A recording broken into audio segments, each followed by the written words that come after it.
Yesterday, in-inform tayo ng mga kaibigan natin sa DOH na tinanggal na daw tayo sa system, so hindi na daw tayo pwedeng mag-refer ng mga gagamutin sa iba't ibang ospital.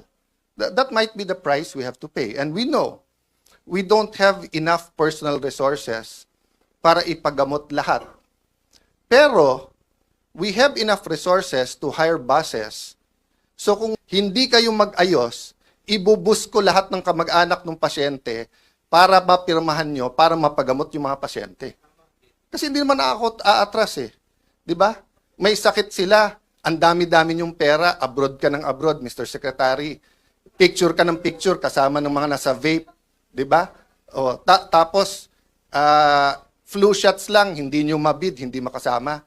Tapos just because ang tingin mo, wala na ako ngayon sa paningin ng Malacanang, tatanggalin mo yung privilege namin.